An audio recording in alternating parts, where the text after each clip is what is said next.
মায়ের বাড়িতে এসে আজকে বোনেদের পছন্দের রান্নাগুলোই করলাম। আজকে আমার ছোট বোনটা কচু পাতার ভর্তা খেতে চাইছে, তাই কচু পাতা নিয়ে গেলাম। আর মায়ের বাড়িতে আসলে তো নদীতে গোসল একদিনও মিস হবে না। আমার তো খুবই ভালো লাগে এই নদীতে গোসল করতে। 3টা বাজে চলে গেলাম রান্নাঘরে, কারণ অনেক রান্না বান্না করব। মায়ের অনুপস্থিতিতে বোনেদের সকল আবদারগুলো এখন আমারই পূরণ করতে হয়।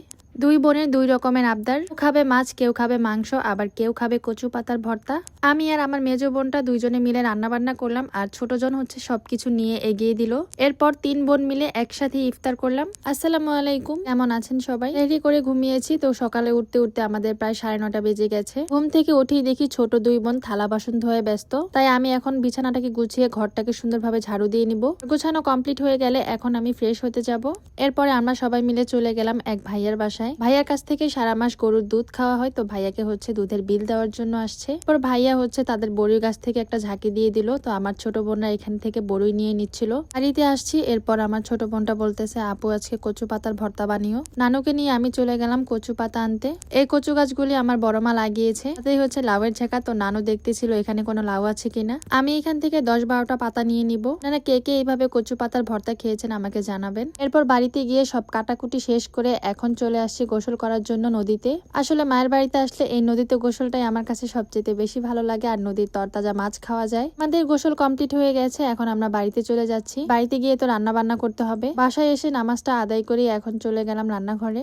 আর এই রান্নাঘরটা হচ্ছে আমাদের পাশের বাড়ির মামিদের। আসলে কোনো রান্নাঘর নেই, আমার ছোট বোন হচ্ছে বাইরে একটা চুলা বানিয়েছে, কিন্তু এক চুলা রান্না করতে গেলে অনেক সময় লেগে যাবে, তাই মামির চুলাতে এসে আমরা রান্না করছিলাম। তো আমি বুট সিদ্ধ করেছি, এরপর হচ্ছে এক চুলাতে মুরগির মাংস বসিয়েছি, আরেক চুলাতে হচ্ছে টমেটো চাটনি বসিয়েছি। সবকিছু কেটে কুটে রেডি করে নিয়েছিলাম, তাই রান্না কিন্তু তাড়াতাড়ি হয়ে যাচ্ছে। এখানে মুরগির মাংস রান্না হয়ে গেছে, তারপর টমেটো চাটনিটাও হয়ে গেছে। একদিকে আমি রান্না করছিলাম আর আরেক দিকে আমার দুই বোন আমাকে সাহায্য করছিল। আমি রান্না করে করে নামিয়ে দিচ্ছিলাম, আর ওরা বেড়ে টেড়ে সবকিছু ঘরে নিয়ে যাচ্ছিল। আর আমার ছোট বোনরা কেউই হচ্ছে ইফতারি খায় না, মানে হচ্ছে ওদের নাকি গ্যাস হয়, তার জন্য হচ্ছে আমি নিজেই খাওয়ার জন্য এই বুটটাকে বাগার দিয়ে নিলাম। আর 2টা চুলে রান্না বসিয়েছি, কোনটা রেখে কোনটা করব, তাই বললাম তুই একটু বুটটা নাড়াচাড়া কর, আমি হচ্ছে এইদিকে মাছের তরকারিটা বসিয়ে দিই।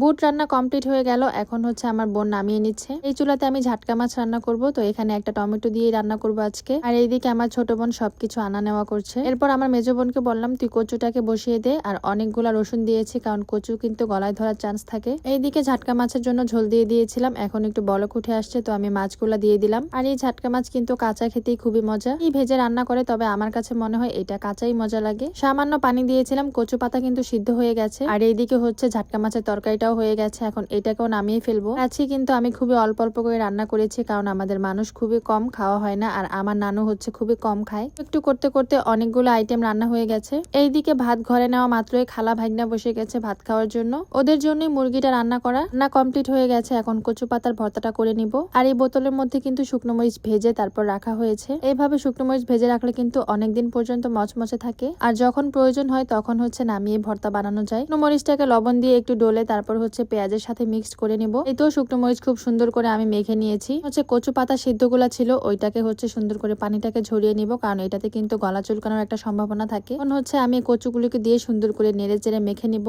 এরপর লাস্টলি হচ্ছে আমি এখানে সরিষার তেল দিয়ে দিব। এই কিন্তু রেডি হয়ে গেল আমার কচু পাতার ভর্তা। এই ভর্তাটা খেতে খুবই মজার হয়, এটা আমি আমার ফুপু শাশুড়ির কাছ থেকে শিখেছিলাম। আর এই তো টেবিলে সবকিছুই দেওয়া কমপ্লিট হয়ে গেছে, এখন হচ্ছে আমরা সবাই ইফতারের জন্য ব্যস্ত হয়ে গেছি। কেউ শরবত বানাচ্ছে, কেউ ফল কাটছে। এই তো আজান দিয়ে দিল, এখন হচ্ছে আমরা 3 বোন মিলেই হচ্ছে ইফতারি করছি মাকে। মা যদি পাশে থাকতো তাহলে আরো ভালো লাগতো, যদিও একটু পরপর মা ভিডিও কলে ফোন দিয়ে কথা বলছে, পরেও যেন মনে হয় মায়ের বাড়িতে আসলে যে মায়ের কাছাকাছি আছি। সবাই দোয়া করবেন আমাদের জন্য, আমরা যেন এইভাবে সারা জীবন মিলেমিশে থাকতে পারি। আজকের ভিডিও এ পর্যন্ত, সবাই ভালো থাকুন, সুস্থ থাকুন, আল্লাহ হাফেজ।